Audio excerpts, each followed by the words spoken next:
Hello, gentlemen. Welcome back. It's Confidently Wrong. I don't even know what episode this is. 169, maybe? 160. 1,572. We are. This is 169. We are deep into it. Welcome back. Hello, gentlemen. Ew, It's 169 and deep into it. Stop. That's. It's not episode 69, Brian. Let's talk about your middle school humor here. There's a one in there, and there's three of us. So Okay. Sounds good. There is a very gloomy outlook outside here in Austin, Texas. But we're full of sunshine here on the pod. Sav, we actually haven't got a full view of your t-shirt. What is it? An animal? Like, what is going on here? Is this are you on theme? oh, it's his giraffe shirt. Oh, y'all see me with his giraffe shirt. This is like It's the giraffe shirt. See, It's the long neck on the long neck. Yeah, this is a Savon the tall classic. guy, the tall guy on the tall guy. Good Well, guy. that's great because we're going to talk in this episode about The Wild Robot, which doesn't feature giraffes, but features a ton of different animals, which are all personified and can speak and be lovely. So this is a little Would bit this of. movie have been better if Raj dropped in on the Serengeti? Just asking. Ooh. I don't know. I mean, then you would just change the fox character to a hyena character or one of those kind of like African dogs, and then and then raise a lion or raise a what else could you raise? A gazelle? Nah, that wouldn't be as interesting. Giraffe. What if there's a giraffe? You could raise a giraffe. That's true. Yeah, having to raise a baby that's Elephant? just a giant. You could raise a Same. baby elephant. It could be. All right. We'll So, get to that. That'll be part 2. So we're diving into The Wild Robot, which hit theaters last month, and or maybe at the end of September actually, and it got kind of my attention because it's got a huge cast of pretty heavy hitters, starring and kind of center stage here was Lupita Nyong'o, who's famous for all kinds of different projects, including like what is she in Black Panther and. What was her other big movie? She's in Star Wars as kind of a side character as Us. Oh yeah. Okay. So, she's Wait, Lupita, she's in Star Wars?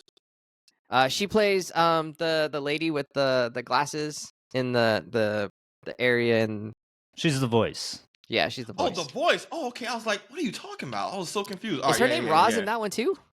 That can't be right. Let's just say yes. Is it? Yes. She's consistently a no, robot named Roz. No, it's Maz. Oh, no, she's not a robot. Oh She's yeah, Maz. Maz Kanata, Maz right? with an M, yes. Yeah, Maz. She's Maz and Roz. Maz and my Roz. God. Next, she's gonna be Foz, and then Or maybe Boz. she'll be the new Oz in Penguin. Oh, Oh, the Recap. that'd be, Redux. I could see her with a waddle. That'd be Maybe. weird. Maybe.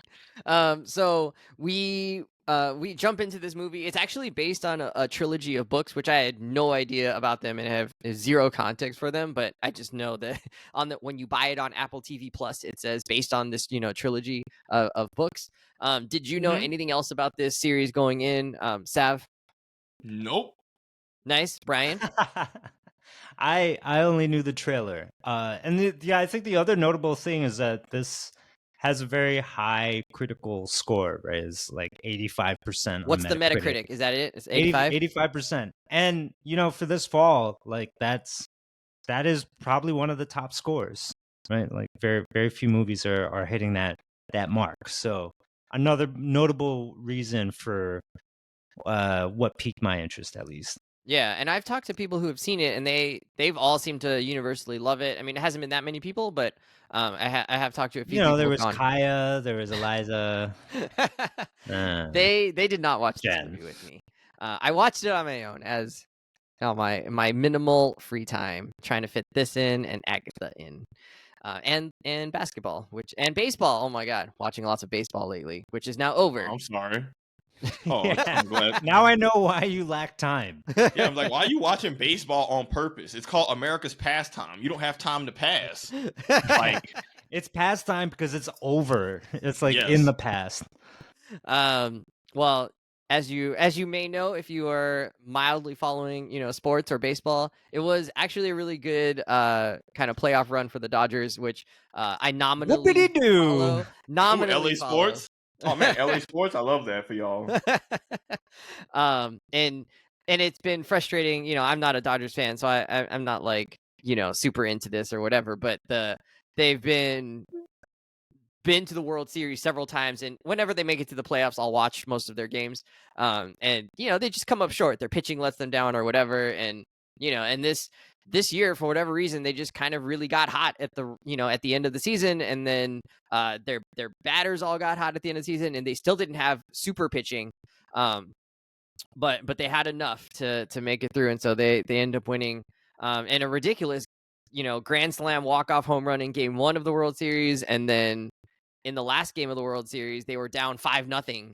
And it looked hopeless. I actually turned it off. I was like, let me just go watch some Lakers for now, which also that game was terrible. They're playing the Cavs and just got run off the floor. So I was like, well, that didn't work. Savon waking up when he's done.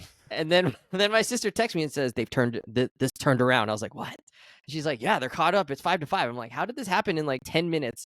And it turns out that they just had one crazy inning where they just scored one run at a time and caught back up. And then I watched the rest of the game, and it was cool, and they clinched it. So congratulations to Dodger fans out there. I'm not necessarily one of them, but it was fun to be along for the ride.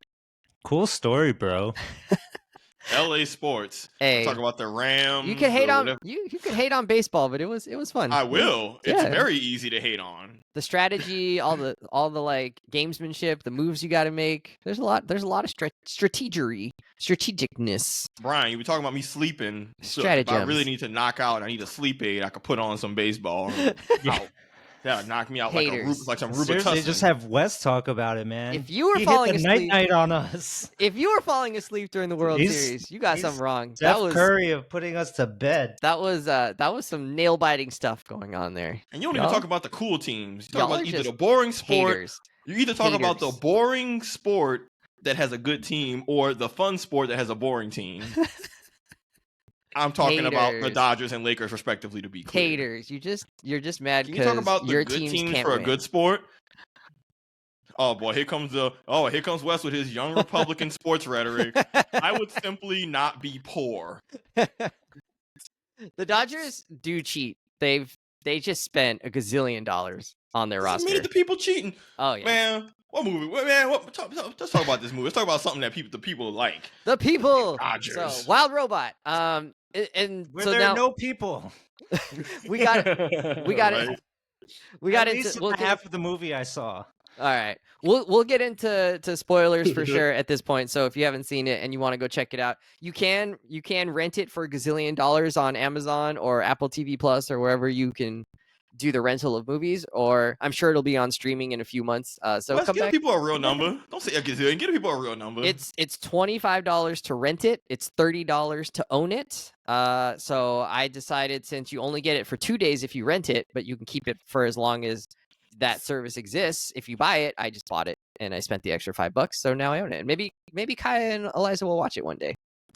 So can I tell you guys now why I only watched half the movie? And these guys were debating whether I watched the first half or the second half. It's kind of a funny argument. I was curious of like, what parts can I involve you in the conversation on? The first question was, did you watch the first half or the second half? And I was like, in what world are you just watching the second half of a movie? And then I was like, I guess there could be some reasons. Literally well, maybe I bought a ticket to a better movie and then I just hopped into the theater at the end. Afterwards, doing a little AMC hopping. Yeah, no. Tell us how this ended up happening where you only watched about half the movie. Well, for one thing, I know just how exorbitant the rental price is because I didn't make it to the theater like I thought I would. Like last time we talked, I was like, I'm for sure I'm gonna go see it in the theater. Like, plebeians, like, come on. And Peter I had different ideas. And I was like, I don't want to go watch a 10 p.m. movie. It's a little late. And I was like, oh, actually, it's available to rent. Let's just do that. And then we saw like the rental price, like, oh my God, $25 to rent this thing. But it's still cheaper than going out to the movies. So we rented on a Saturday night, last Saturday night, we started watching it. And man, nighttime, late night for a kid's movie. Let's get it on. For a kid's movie. Woo! Oh, I thought you meant you were like, oh, we got other things we got to do right now. Well, that's why I was sleepy. No, come on. I'm married 6 years. You think we do that? No.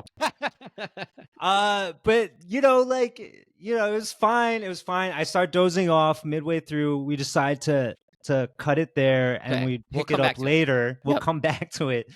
But when we decided to come back to it, well, it was like, oh, during the week, it was like, oh, what are we gonna watch? Should we watch Wild Robot? No, let's catch up on the Penguin. Should we watch Wild Robot? Oh, no, let's watch the end of Agatha. Oh no, it Oh, expired. no.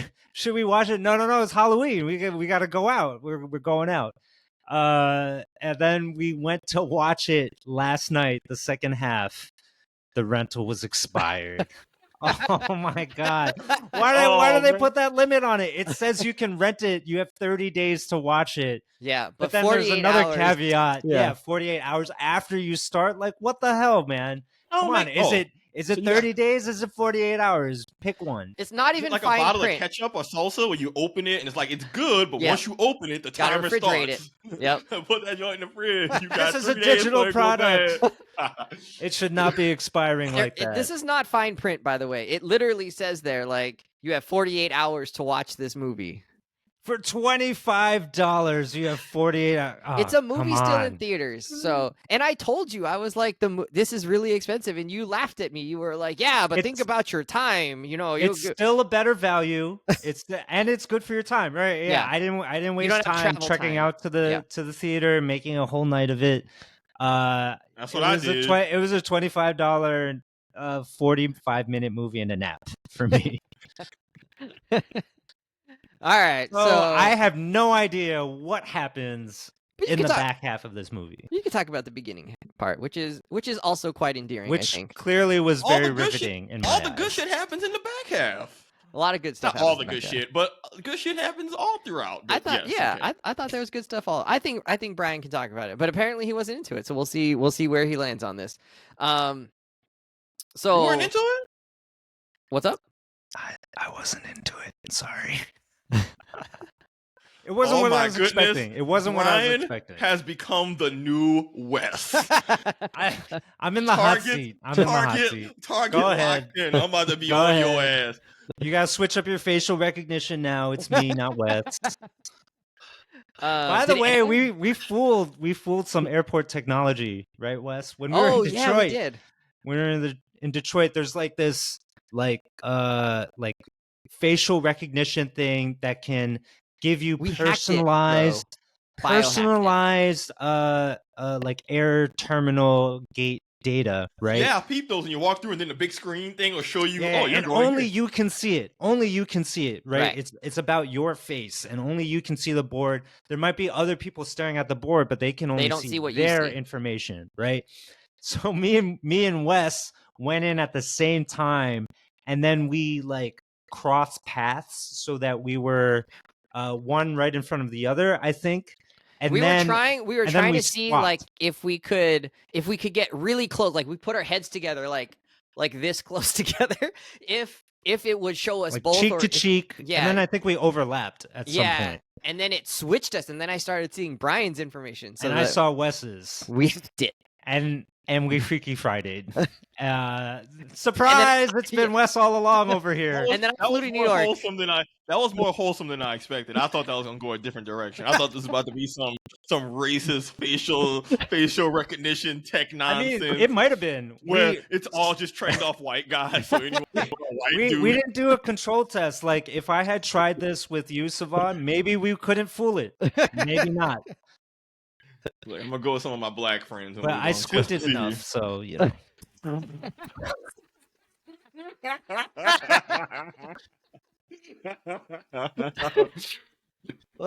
We don't need white racism. We already have enough Asian racism. It's fine. It's cool. Nah, it's cool. Y'all can cook amongst each other. I'm not. All right. We were just smiling. Anyways, wow. Old robot. So Savon wanted me to talk a little bit about like Well, as a parent, and this movie deals a lot with parenting themes, and it's a kind of a kids movie. What did I think about it? And I love kids movies. Like some of my favorite movies are like Wall-E and Monsters Inc. Like I'll put them up there against any number of movies that are for adults or geared towards adults, as still like great pieces of movie making. And so like, what did I think about this movie? I thought it was like really good. It was not what I expected. It was kind of like Brian said, based on the cast and everything. I thought maybe they were gonna kind of go in a little bit more of a different direction. Kind of. I don't know if it'd be like iRobot-y, but sort of that. But it ended up being just way more actually a straightforward like talking animal fun movie dealing with like growing up and parenting and the difficulties of all of that, and then making friends and things like that, fitting in and finding your place in the world. So how did I feel about it? I think overall I really enjoyed it. I thought the acting was really good. The story was like interesting, at a lot of different points. Cool stuff was happening. uh it's certainly a lot of the action sequences and things were things that you hadn't necessarily seen in animation, yeah, or maybe you haven't seen it that often. It didn't feel, except like sort of the main trope of the out of place parent, Yeah. adopting a kid. That was obviously a little bit more straightforward and not, but otherwise it was, I thought, in some ways quite inventive, and also not, right, at the same time. You're pulling in a lot of things we've seen before, like from Zootopia and Iron Giant, and it really felt like it was quite a love letter to these classic animated movies. Especially I think there's a lot of Iron Giant like influence. I haven't seen that in a long time, but you could get that vibe from it, right, that Oh, that absolutely. was going on. um Absolutely. so I don't know. Overall, I really liked it. I think a lot of people would enjoy it. The people I've talked to have enjoyed it. And so, Brian, I'm surprised you didn't like it. I thought this would have been like actually something you really did appreciate, but maybe because we expected something different, maybe you were just kind of like, like I would prefer like the possibilities here maybe could have been a little bit greater than where they ended up going with it. But I thought where they did go with it, I still really liked and really enjoyed the characters and learning about them and seeing how they went. I'm surprised you reference Wally and the Iron Giant, uh, because that is what I wanted. That is what I was expecting out of So, this, right? so And those, to me, those are not necessarily children's movies. Those are movies. They're kind of movies made for adults that children can watch. Yeah, And I I think agree. that is a key difference here. And what I realized watching The Wild Robot, at least the first 45 minutes, was that this is a children's movie made for children. It is for sure not a Pixar movie in those first 45 minutes. I will I don't say know that. if I agree with that. Maybe in the first 45, maybe, but I don't know if I agree with that take. I sort of agree with that. With All the right, talking animals, as here's my soon as case. the talking animals happened, I was like, Yeah. oh So no, here's we're my going into that territory. here's my case of why. Obviously, it's still a children's movie, but like I still felt like this movie was made heavily with adults in mind. One, this is a movie about parenting, not about kids and their parents. Like I think the focus of the narrative is more about Roz than about Bright Bill. Not to say that Bright Bill isn't a major character, but this is about Roz's journey as a parent who feels ill-fitted and ill-suited for the job. Who's Not for to, the viewers or listeners who haven't seen it? Who's Bright Bill? sorry, Bright Bill And is so the who's premise of Roz? the movie. Sorry, the premise of this movie is that there's this robot Roz that's basically a helper servant bot, ends up stranded on an island, and then her programming, which is to assist and take care of things, kicks in, or she's trying to make it work. Through an accident, she ends up adopting underdeveloped Gosling, who becomes Bright Bill, who becomes like her son, and she raises him. He imprints on her, and the premise of the movie is it's this runt of the litter goose being raised by a robot who Doesn't know how to be a goose. doesn't know how to be a goose or be a parent. Yeah. And then it's about that parenting And then journey. he starts talking like a robot. Yeah, He did do that. but not. And I'm not trying to say this wasn't like a kids movie, but I think this movie was made with adults in mind. There is a surprising amount of death in this movie. And they don't sugarcoat it in like an almost circle of life type of way, especially in the back half, West. There's that goose who's the leader who gets shot out the air when they're even trying to save the island from the snowstorm. Like they established, hey, several animals just froze Didn't to make it. death. Yep. And they like don't really sugarcoat that. And the beginning of the movie is about the mama and the nest getting killed and destroyed. I felt like those things, along with the focus of the narrative being more about the parent, made me feel like, yes, this is a kid's movie, but there's a lot of themes in here that adults can latch on to. Like even the joke with the possum mama, all Those the are pretty funny. parenting jokes. Like there were a lot of parent jokes that are not for the kids. Like Yeah. the mom's like, oh, I have 6 children, or even the robot saying I've been violated all these different ways. Like, or it's like I have a kid. Like to me, those moments made it feel like it's the adults were very, I don't know. I think a movie about the parent over the kid to me immediately is meant to be a story that adults are more relatable to, because I don't think kids are watching movies about parents, and like that's kids I just think are too young and don't have the life context to watch a movie about parents and be like, oh man, I really connected to that, because they just haven't lived through it or been around it. That's why I actually think you're absolutely right. And that the content of the movie is a little more consciously geared towards an all ages, maybe even adult thing, right? Like it is more the parents' perspective. I think tonally though, you have the kids movie tropes coming in. Absolutely. And I think I think that's where the movie really fell off for me, was that those two things clashed so much, and that tonally it did not match what was actually happening, which is that Roz killed the Gosling's family, right? And like the possum is joking about, oh, one of her kids just died, and like what? But you're doing it as like a Disney style cartoon family joke, that was a little too and all I over thought the place. those things did not work together. Whereas when you have something like It a comes Wally, back. right? It survives. Like those, yeah. Actually, oh surprise, the kid's not actually dead. Mom doesn't give a shit either way. She's over it, bro. Hilarious. She is over it. Oh no. Yeah. I just felt like the movie felt off, basically. I think your opinion might shift in the second half, because and Weston, if you disagree, I think the first half if I is could a make lot it of, to the second half. I know. Well, I think the second half of the movie gets a lot more emotionally heavy and feels like less of a kids movie. Like obviously it has its kids movie moment, especially the big battle with all the animals and shit. But like, there's other moments within that I'm like, oh, this. Honestly, like, this is what I'll say, Brian. Walking out of the theater, my first feeling was, this feels like an Iron Giant type movie for a different generation.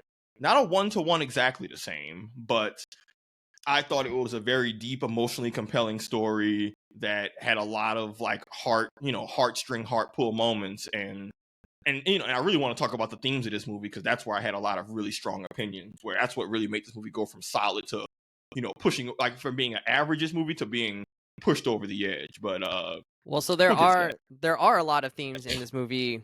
They're all kind of centered around family, around love, around belonging, mostly around belonging, right? But obviously, like there's this aspect of love and parenting and family that's throughout, and that's how they contextualize like whether you belong, in not. Sav, what kind of stuck out to you then about those themes? So I think, well, one, I love the theme of kindness, especially at the end of the movie. They drive this home. Kindness is a survival trait. I think sometimes, especially in our society, we have this dog eat dog. You got to do whatever to step over whoever to get on top. And the movie really leaned into the idea of, hey, man, if we all work together, it's not just out of kindness. Like, we all have a net benefit from this. And so you're a socialist, bro. Sure, why not? Get out but of like, here. I mean, I pay taxes and I pay into Social Security, so damn right I'm a socialist if that's the case. They're taking my damn money. So I don't think you know what socialism is. It's terrible. But the emphasis on kindness, I like that. Oh my lord, I can't wait this election to get this brain rot off everybody's stuff. But no, I like the theme of kindness being a virtue, being a survival thing. Amen. In general, that's something I don't feel like we instill that value in kids enough. Of like, hey man, we're a social species. Everything we have is in part because of collaboration, working together. You should hear Savon playing video games. He is not a socialist during video games. But yeah, Bull Dinky. That's just a lie. I'm not even gonna let you besmirch my name. You're a like bull that. dinky? Bull Dinky. I'm calling Bull male bovine excrement. I think is what they say in the movie. But there's some of the other things I think are easier to touch on. Wes, this is one I wanted to ask you about because maybe right. I'm off, but I think I'm right. But I don't know. I liked, and this is what really made this movie go from average fish out of water, kid can't get along, other people's stuff that's kind of not the most, you've seen that before. Yeah. I felt like there were moments where Bright Bill was almost like spectrum development. I mean, he definitely has a developmental disability because he's literally, they established he's a runt and that he would have died had the events in the beginning of the movie not happened. I think they made that very clear. But even to him being raised by a robot, being quirky, being really smart, and he leverages that in the movie and being different, but like it almost gave me the vibe of like a parent having to raise a child who's maybe on the spectrum or has some type of condition that stops them from bonding well with others. And then how do you balance that with being a parent, setting your kid up for success, being hands-on versus hands-off? Like, I really like the execution of that theme. And again, maybe I'm reading into that wrong of how I viewed some of Bright Bill, but a character who was raised by not his people, has these quirks, has lots of unique talents, but also has all these other things. Like, that felt like, especially for a movie that I think is, the narrative is very parent focused, this feels what it is like to have a child who's behind. And that can manifest different ways. Maybe your child's dyslexic. Maybe your child is small for their age. You know, maybe they just had an accident or injury. It's a bunch of that, but that felt, I really liked that part of the movie because you can consistently see the conflict that Roz has, granted as a robot. And even me, from my time working in education, I can still relate a little bit to the idea of how do I empower kids? How do I support them? But how do I let them do their own thing? And how do I let them, you know, kind of like have a little bit of healthy struggle of, hey, man, some stuff you got to figure out on your own. And I can't always be there for you. But that was probably my favorite part of the movie. Bright Bill trying to find community with geese, having those robot quirks, being smart as hell, but just not being recognized for it. And yeah, I don't know. That was probably my favorite theme of the movie, is the parent trying to figure out, how do I raise a child for a world that is cruel to them for things outside of their control? Brian, did you kind of sense that undertone? Because it wasn't overt. I mean, yeah, I definitely saw. I can see your interpretation of that coming out. Like, for sure, Bright Bill, you know, is sort of, yeah, maybe is representative of a kind of like a neurodivergent kind of sensibility or whatever. You know, because he's raised by a robot. Yeah.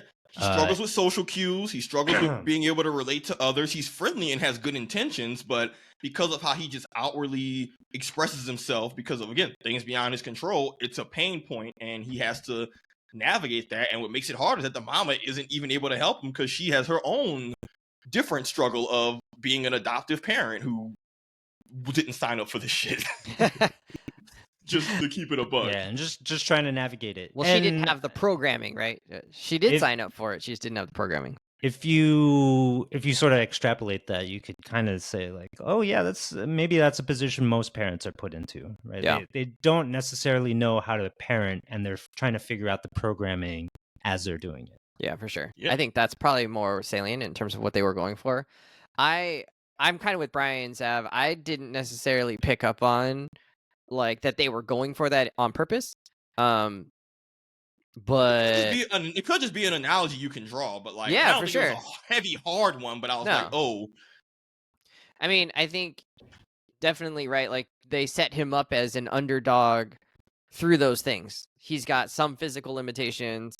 He has some social limitations. And so I think you're free to sort of paint a picture of, oh yeah, like, I mean, this is an underdog. This is like a situation where he's got some challenges, and you know, that's something that a lot of people can relate to in a lot of different communities and setups and things. So I definitely think you could make the argument that like that was partly what they were going for.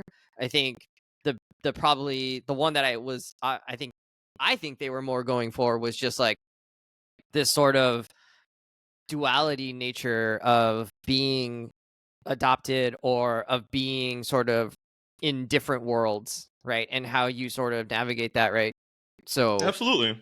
you know, he's got a certain background and cultural upbringing that is slightly different than the other geese, extremely different. They right? outright reject him and bully him.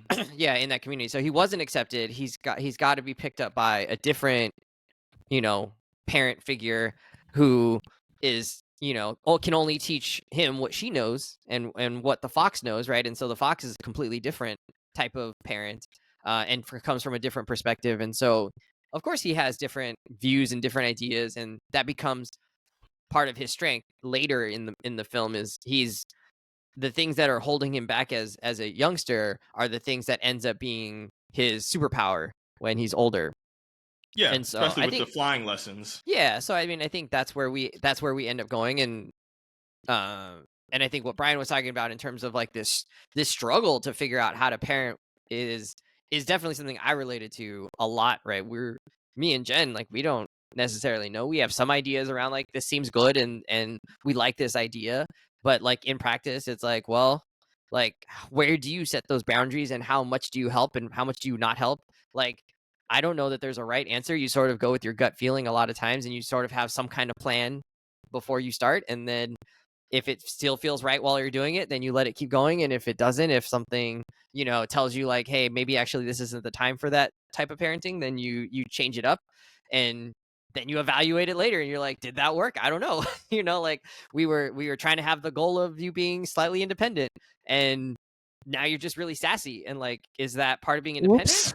Well, yeah, is that part of being independent, or is that part of you haven't learned how to like just communicate effectively and communicate respectfully, right? Yet, and do I want that to change? Because if I do, is that going to make you less sure of yourself and less independent? Like, I don't know the right answer to that, but I don't what my end goal is. I don't want you just doing something because someone else tells you to do it, right? Like, I want you to be able to say like, no, I think we should do it this way, and follow your instincts, and then your experience, and trust yourself, but then also being able to be humble about like, well, that didn't work, what can I do differently, right? And that's a tough line for adults to thread, any adult. And yeah, I don't know. So Welcome to the Confidently Wrong Parenting Pod.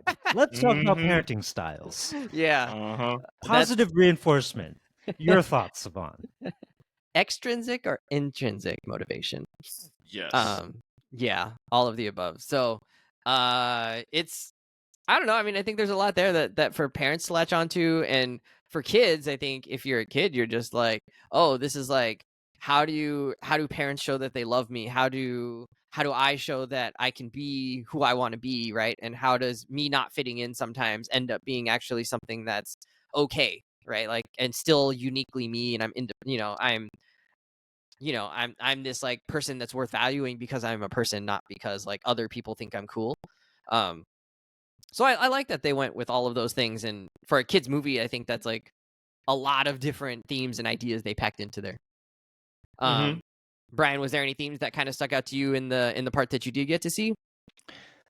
The themes that stuck out were the genericness of the movie. Oh, we are not doing this shit. We are not doing I'm just this. kidding. I'm kidding.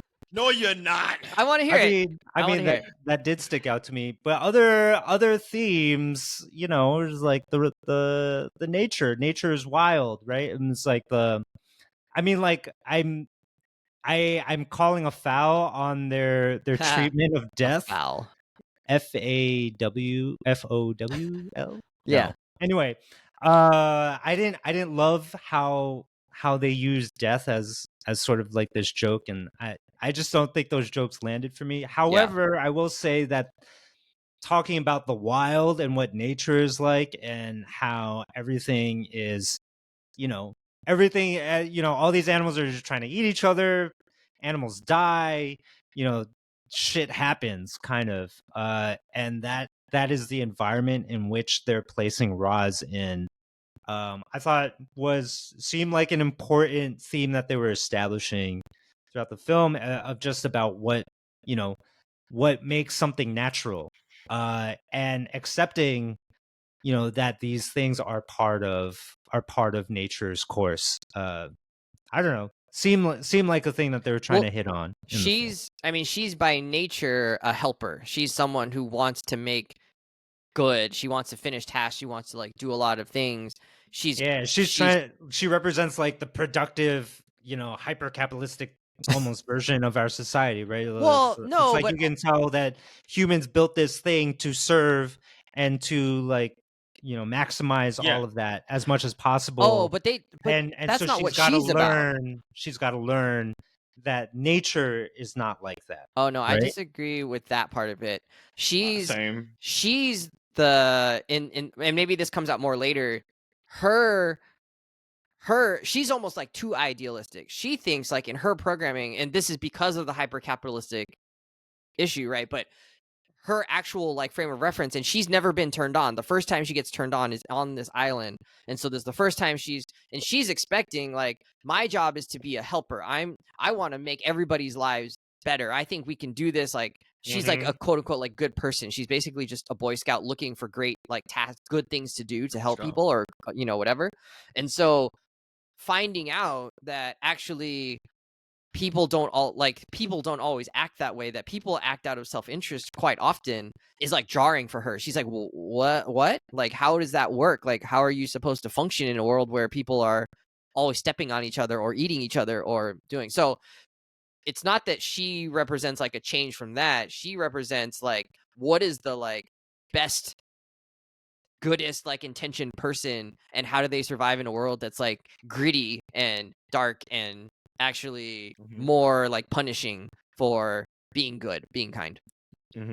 Well, I want to point out that, remember, a key part of the movie, and I think, and Roz even says this in the movie, is we have to become more than what our programming or what our original nature is. We have to be bigger than that, right? Because that's the whole point of the truce and surviving out the snowstorm. I don't know. I like the idea of it's circle of life. Death isn't something that they just gloss over. It's a natural thing, but it doesn't have to always be that way, and kindness is still a virtue. But Brian, I don't know if you got to this part in the movie, but a key plot point was that Roz is rewriting her own code and programming. Did you get to that part? Nope. So we learned in the movie that she has been rewriting her own code and actually reprogramming herself. And that's part of how she kind of gains that sentience, because of the experiences she has on the island, realizing, oh, the way I am now is not equipped to do this task. And because, and this kind of does lean into the whole capitalist or hyper-productive, oh, the job has to get done, but it actually leads to a transformation for the character of, it's not them running themselves into the ground in like a work yourself to death way. It's I need to approach things from a more empathetic way that my previous programming didn't serve, because being a robot to just complete tasks is different than being a robot and raising something. But I like that's that more what I was getting at, right? Yeah, I like nature was going to change. Yeah, they really lean into that in the second half of the movie, I think, of being bigger or being more than what you might have intended or what you would have been at first. So the same way Bright Bill has to kind of be more than just like what the Gosling was. The animals have to be bigger than just their animal instincts, all of that. Like that was a part that really drove home me liking the character Roz. Because at first, her being a robot, I just wasn't super interested. I'm like, it's a robot, I can't really connect. Once you learn that they've been reprogramming themselves for sentience, and that partially explains why they become so much more motherly later in the movie, that was something I really enjoyed. Also, I want to spin the block super quick on that thing I was saying before about kindness. Something else I want to point out in the movie, because again, I really like this idea of kindness being something that you just do just because for the net benefit of the group. But I just want to point out multiple instances in the movie of characters doing nice shit for each other for nothing in return. The beaver, who gets made fun of by everybody, out of just respect, builds that new foot for Roz after her thing gets messed up.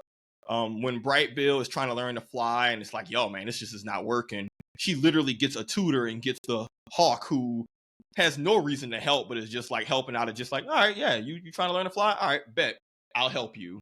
The bears, I like that there was just a string of characters. Oh, the biggest one, the what was his name? Was it Long Bill? Wes, help me out. The older goose. I thought it was Long Neck. Long Neck, thank you. Long Neck, but there was like an elder goose who was kind of like leading the migration, and his whole thing is that he's just really chill to Roz and Bright Bill for no reason but being chill. There isn't an ulterior motive. There isn't oh, I saw y'all do this thing and that changed my mind. It's literally just, hey, man, you don't got to be a dick. You can just be nice to people. And I don't know. I really enjoyed that with the movie. I like when characters are just nice for nice's sake, and that being a virtue and something that we all net benefit from, which in the movie, it does. Them collaborating and doing random nice shit allows for the ending to flourish the way it does. But I'm thinking a lot about your point, Brian, of like, this movie did maybe, if there's one flaw, I think it is that they were straddling the line of who the immediate audience is. I think it might have been a little bit tricky because, again, the narrative is about a parent, which I think that naturally appeals to adults, but it's very much a movie for kids. But it's not a kids movie the way SpongeBob is a kids movie where adults are not factored in at all. And so it's like because yeah, you still got the talking animals, but then it's about death and nature and survival of the fittest, and like the big theme is that the main character should have never even made it this far because he was a runt. And I'm like, that's kind of heavy for a kids movie. But like, it is a kids movie. But kind of typical for a kids movie if you think about it. Right? But then like again, Runt of the Litter, that's a storybook trope. Yeah, for sure. but they didn't. Yeah, but they were very, very direct in telling Bright Bill Longneck, the older goose. And I think you missed this part, Brian. You didn't see it, but he straight up tells Bright Bill, "Hey, man," because he's getting ready for the migration. Like, "Hey, Roz, your mama, I know y'all beefing right now. She gave you this gift." He's like, "I know." It's like, "Nah, B, you don't. You were look how small." He straight up says it. You are the smallest out of everybody here. If things hadn't gone the way they did, you wouldn't even made it this far. And like they don't even like hint it. They say that directly a couple times. I'm like, geez, I'm digging this as an adult, but like it felt like the aesthetic of the movie was more for kids, but the actual writing and character interactions were more for adults. And I'm not a kid, but I'm curious to see how kids connected with and enjoyed this movie. I think that's my real question. I'm curious what the youngins think. Can we get some youngins up in here? Yeah, what the youngins at? Like, I'm curious, like, what the kid, like, Wes. You'll have to ask your niece and nephew what they think about it. My niece is all grown. Oh yeah, that's right. You got them. Yeah, you got the youngin ones. Yeah, like that. I think that will actually give me a better feeling of how I feel about the larger movie, because I know how I feel about it as an adult, but it's not just for adults. Well, this podcast is for adults, so fuck them kids. Because we got parents on this pod, and they might decide, hey, this is something to watch with your kids. We told people watch Inside Out with your kids. Yeah, Inside Out too. So this is I don't know. I mean, I do like the bluntness of Circle of Life, but I don't know if the themes of the movie are something kids will actually enjoy or relate to, because they don't understand the challenges of parenthood and trying to raise an MF. Watching this movie, though, like, admittedly, I didn't watch the whole thing. It felt like this was a movie that I should put kids, sit them in front of, and then leave the room. That's how I felt. I don't think so. I think maybe the second half brings it back a little bit together, but that's a long time to get to the second half. Yeah, I could see that. I do think you're right. Like, it could have been a different movie had the animals not talked. Right? It would have been like some real art house shit. Yeah. It was just no dialogue. I think the trailer led me astray. It did me dirty because they did not have dialogue in the first trailer that I saw for this. So it made it seem like, oh, the robot is going to learn, the silent robot is going to learn with the silent animals about life. And that, you thought it was going to be a body language story. That was not this movie. Yeah. No, that would have been cool though, right? That's what I was telling you guys at the beginning. Like, I thought that's kind of I was hoping the type it was of going movie that we were going to see. The trailer I saw already had talking, because it had the talking possum in the trailer.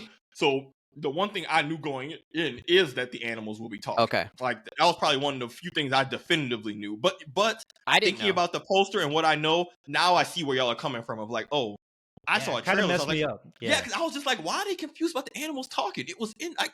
I saw a trailer, like there was no confusion about this, but y'all might have just saw one that didn't, and that explains it perfectly. Of like, I wasn't confused. I was just like, oh, this is different than I thought it was going to be. Yeah, I was confused about why y'all thought it would be different, because in my mind, the trailer gave no hint that it would be that kind of movie. But if we saw different trailers, and I saw one that definitively had talking animals, and y'all didn't, that would 100% impact what I think I'm walking into. So like, very misleading and disappointing for it.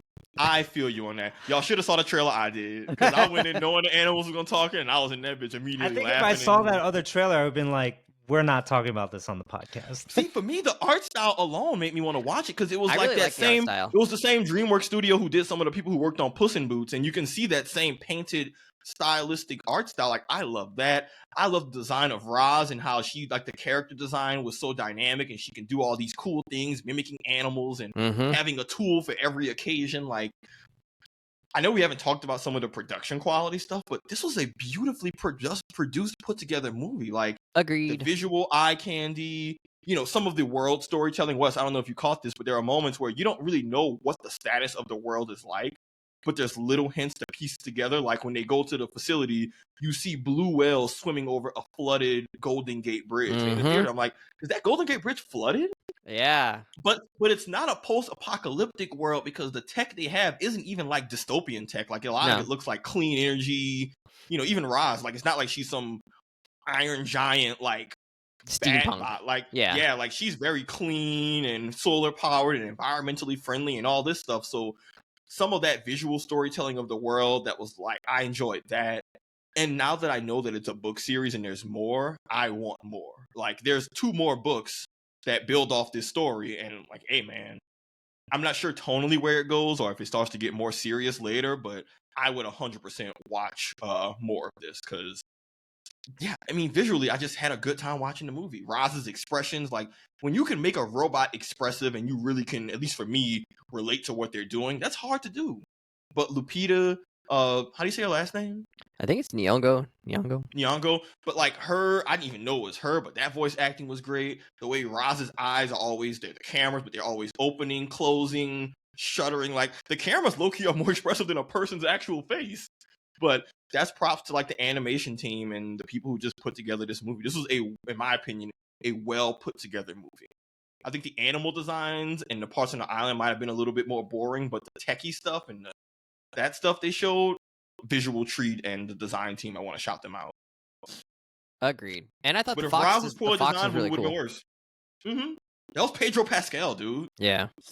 No You idea. could, once you hear it, you're like, oh yeah, that's definitely Pedro Pascal. But I didn't know it was him until I didn't know any of the voice actors until only one I recognized was Ving Rhames. yeah, I recognized Ving. I was just like, is that Ving Rhames? It's like, that's Ving Rhames. Like, yeah, I've seen Baby Boy a few times. Like, yeah, that's these Ving are your Rhames. knives, or what did he say? Something like that. Your wings are your knives. Yeah, he was hard. Anyways, that's my thing. I had a good time watching this movie. I want Ving Rhames to be my mentor for sure. Now, Well, Baby Boy. would you rewatch it? Because I don't know that I would rewatch it. I feel like I got all the themes I needed the first time. I'm not sure I'm gonna like necessarily be like, I want to go back and see these details.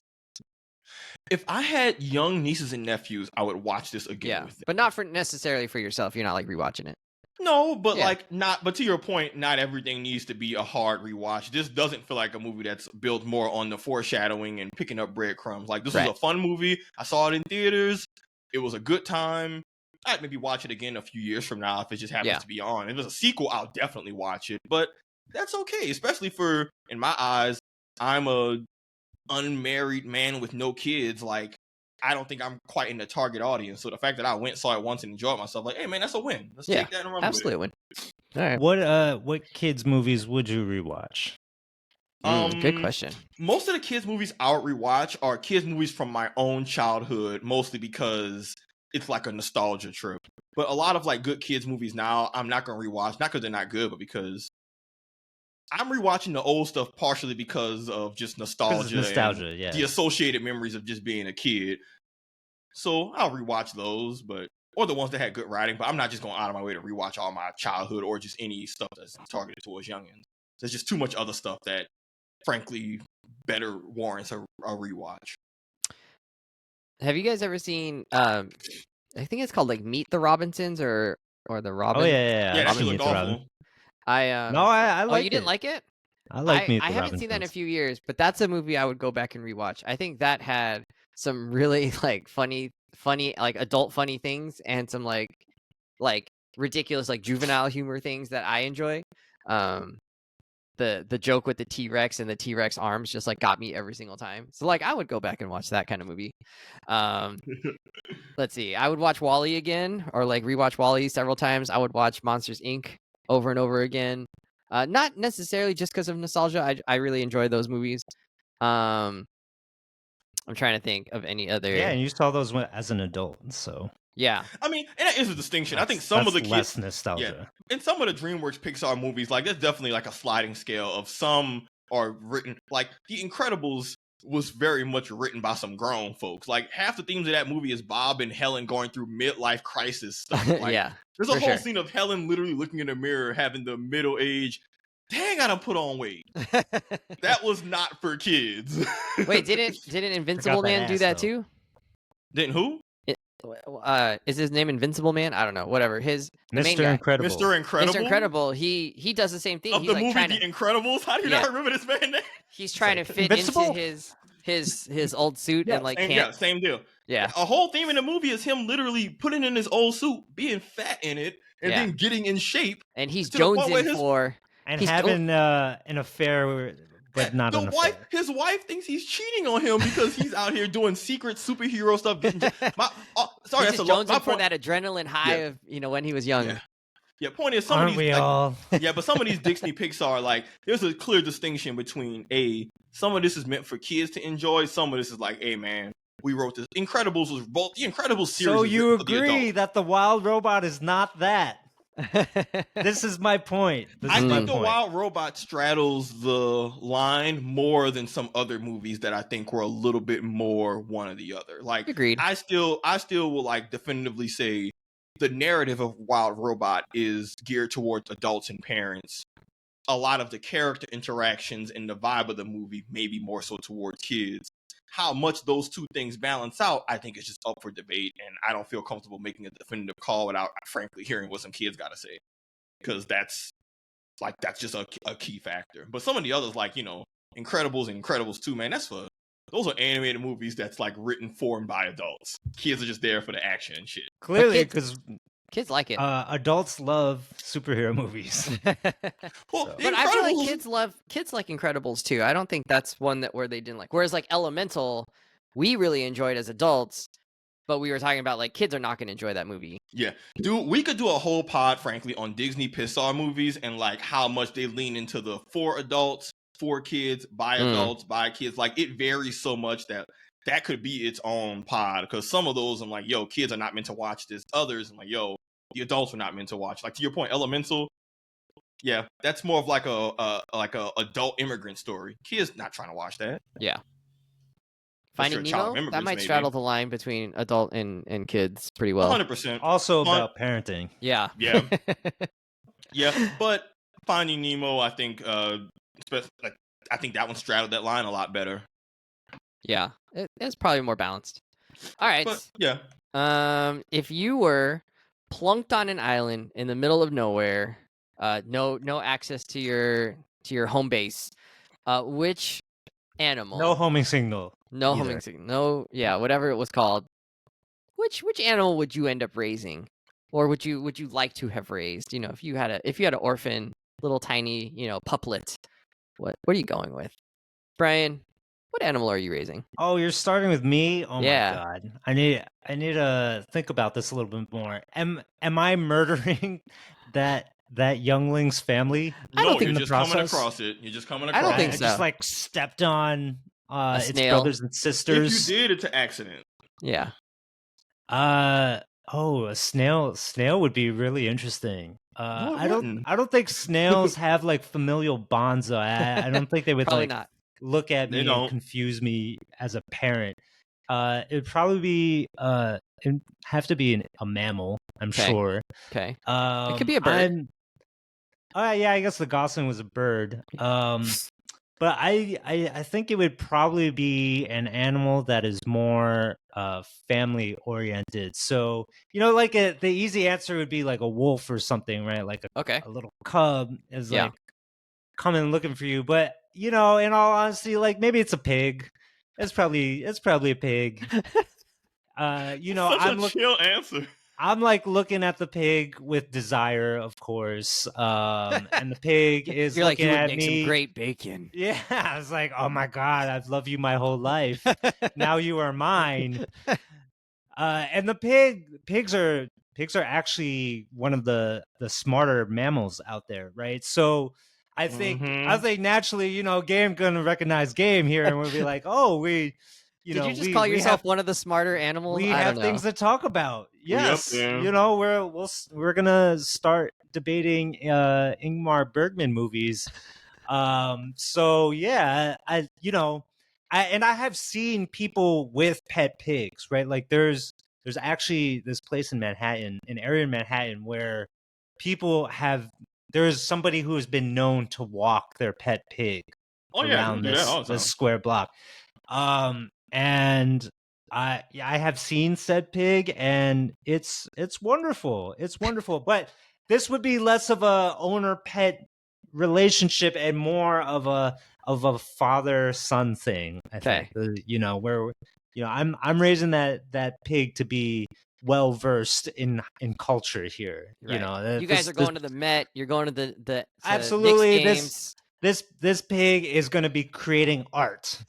Absolutely, with its coiled tail as a paintbrush. You're going to the Tribeca Film Festival. You're doing it all. Yes. And no one's going to bat an eye because, like, who doesn't love a pig? Yeah. You can tell them to shut the hell up if they have a problem with it. Like, that's my kid, bro. Yeah, and then when it dies, we're going to feast. Hey. Whole team eating. All right, Sav. What kind of animal are you raising? Bear. A bear? Oh Bear. my God. Wow, that was quick. Catch them as a bear cub. They're a youngin'. You raise them. You take them under your wing. You've seen the videos and stuff where like lots of tigers and large predators, if they're raised around just like dogs or chill people, they're just like, all right, cool. We're vibing. You're just part of the fam, I've seen videos of like a Labrador that was the like wet nurse for like some abandoned tiger cubs. And the tigers all grown, and it's just 5 fully grown tigers laying up next to a golden retriever who's just like, yeah, these my babies. I want that vibe. So let me catch the bear cub, catch them young. Bears are omnivores, so they can eat whatever. So granted, they're gonna need a lot of food, but they can eat more or less whatever. Once they're able to sustain themselves, the whole team, we're gonna be a dynamic duo. And like I said, we bears are versatile. They eat carrion, they eat fruits, insects, fish, meat, whatever they can get their hands on. So like that alone, hey baby, all we got is berries today. We're gonna have to make it work. Hey, look, we eating fish tonight. What's up with it? But they're not picky eaters. They're strong. I could help them as a baby. They could protect me as an adult. We'll be out here cooking. It's a very functional answer. We'll run the island. Are you gonna ride said bear? Yes. Please say yes. If we get there, yeah, sure, why not? Yes. We get to that point. I mean, I'm not saying that's something that has to happen, but if my bear and we had that kind of bond, and they're like, "Yo, ride me into battle," I'm like, all right, let's definitely get it.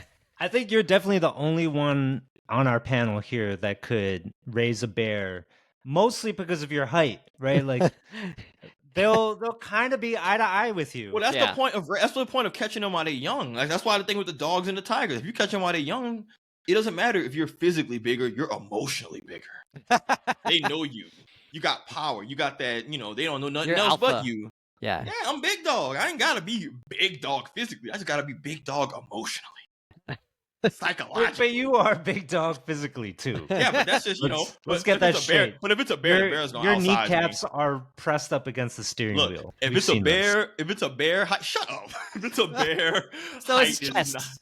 If it's a bear, height is not gonna be the needle mover. I can't believe you drive that way. Oh my God. How do you do this?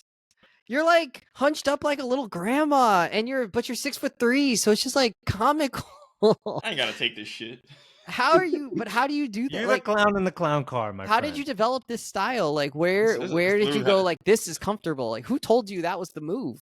When I started learning how to drive, I would get in the car, and then when you get in the car, you adjust the seat as you feel comfortable. That's how you did it? Adjusted it, and I was like, oh, yeah, I like this. Savon wants to be held. That's what. No one in your life was like, Savon, back up a little bit. Like you'll be a better driver. I told you about the time a dude rear-ended me on the interstate. It was like a hit and run. He rear-ended me. I was with my mom when she was in town in like June or something like that. And we pulled over, and we're waiting for like the highway, for the police to come by to do a report and all that, and get the exchange insurance, all that crap, right? And while we're there, he's talking to the first guy who hit my car. He's talking to them, a little bit up on the side of the interstate, and then the cop comes to my car. Just when me and my mom are sitting in the car, and he says, "Were you the one driving the car?" And I'm in the driver's seat. I'm like, yes, because he doesn't even say that. He just looks at my legs like. He was like, y'all switched. The cop thought that like my mom was the one driving when the accident happened, and that we must have swapped seats or something. I mean, yeah, your seat is all the way up. The cop was like, "How do you drive like that?" The cop said, "How do you drive like that? You drive like that?" I'm like, "Yes, I do. Can you take our information, please, officer? You grilling me about the wrong shit." But yeah, it boggles my mind that you drive so close to the steering wheel. Like, I It's don't know like how you don't have airbags, and so you're pressed up against the wheel so much to make sure you won't fly out the window if you crash. like that is his second seat Yeah, belt. yeah. You do not have to take. But you have airbags. If it goes off, you're going to die. It's just gonna be bullet to your chest. It's not even gonna inflate. It's just gonna be a shrapnel coming at you. Then you're look, gonna get just hit by the steering wheel itself as it explodes. So be it. If that's how I go out, you know what I'm saying? Oh Like, toss my PC in the Detroit River, give away my PS5, and we'll go from there. Oh my goodness. All right, that was a sidetrack. Okay, so basketball is my favorite sport. Yeah. And so and it doesn't. Is he gonna talk about the Lakers again, Ryan? It doesn't right now look like Kaya is going for the athletic route. I don't know. I don't think she's got a ton of youth sports in her future. We'll put her in some youth sports, but I am skeptical. At least you know that early. Yeah. Right? You could skip kind of like the awkward years where you're trying to determine. No, we'll see. I mean, we'll put her in it. Maybe she'll take to it. Like sometimes kids surprise you, but the early signs aren't good. Let's say. So if I had a kid that I had to adopt out in nature, I want to say you have to. Yeah. I had a kid that I had to adopt, in nature that was an animal that, like I'd want a nod towards some athleticism, some maybe basketball prowess. And, at first I was thinking, well, I'd want like a bald eagle, right? Like slam dunks, all of that stuff. But like wings are not so good for grabbing things. And so I was like, no, that's not the plan. Oh, wait, I saw a bald eagle in Austin for the first time, maybe like 2 weeks ago. Shit was cool. It was just like flying straight overhead. I was on my bike. That's a side thing. I've never seen one in the wild before. I think I've seen one like at a zoo. Oh, really? I've never seen one in the wild. They're big too. Yeah, I've seen him we have him in New Orleans. That dude did not flap his wings at all. Just straight across, like overhead, about 100 feet in the air. No flapping of wings. Just gliding like a fucking amazing, like an eagle. Yeah, crazy. Probably tracking you, Wes. It wasn't tracking me. You're looking like a snack. Yeah, I mean, I am a snack, bro. Kids. But that was cool. Not life-changing or anything, but it was very cool to see a bald eagle in person. Anyways, so no eagles, because they wouldn't be able to handle the ball. They would have Kwame Brown stone hands. They would just drop the ball all the time. So we got to go with the otters. I would want to raise an otter because they're nimble, they're dexterous, they're definitely going to have handles. That would be I would coach that otter up to be a little Bronny James growing up, just top of their game.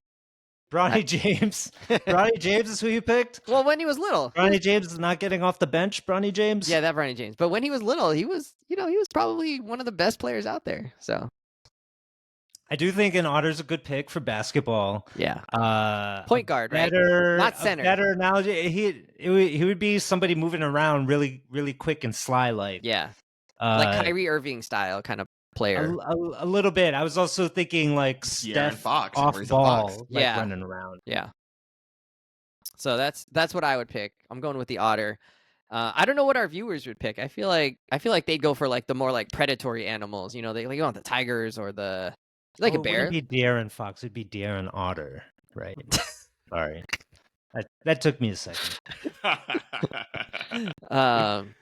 Yeah, or maybe the fox. The fox needed a friend. The fox was lonely. He was a jerk. That's his whole thing. But that's why it was like a catch-22, right? Like he was kind of a jerk, but he was also kind of a loner, and he was a loner because he was kind of a jerk, and I think that's how foxes are. He felt hard done by. Solo, right? I don't know. Probably. I don't know much I about don't know how Fox News. social they are with one another. I'm not sure. I just know what does the Fox say. All right, friends. Yep. I was hoping we wouldn't, but here we are. The Wild Robots. We had mixed bag. Brian, not a fan. Me and Savon, bigger fans. Not super fans. No, I don't think this is like a top tier, like on my list of like Mount Rushmore movies, but I certainly enjoyed it, and I think it's worth watching. I think most people would enjoy watching it. I don't think you're going to be disappointed watching this movie unless you think it's going to be art house, you know, just like completely on a different level. And it's not that. It's not trying to be that. So I don't think you should judge it by that. Is what I was telling Sav before we started this. Is like, oh yeah, like I thought it was going to be this thing, and so I was a little bit thrown off a little bit, but I ended up liking where it went and what it did and what it was trying to do. And so I think it's fair to judge it on that and not on what you thought it was going to be. Which is fair. I mean, that's also fair. All right, friends. The movie did not encourage me to watch its second half. I don't know. I like to judge So, fish by their that's ability to fine. fly. I mean, but sometimes fish is not your preference, regardless of whatever. So it's I'm with Brian. I'm okay with that. He didn't enjoy it. Like it's not for everybody, but I think it's pretty universal. I think most people will enjoy this movie, so I recommend it. Sav, you agree? Most people are going to enjoy this. Yeah. Yeah. I think so. It's an enjoyable movie. Yeah. All right, friends. Well, The Wild Robot. Go check it out when it goes on streaming. Don't pay the $25 rental like we did. That's foolish. Why do we do that? Also, another indicator of where these guys actually think this movie is. I bought it though. I bought it. No regrets. Friends, we're out here. See you later.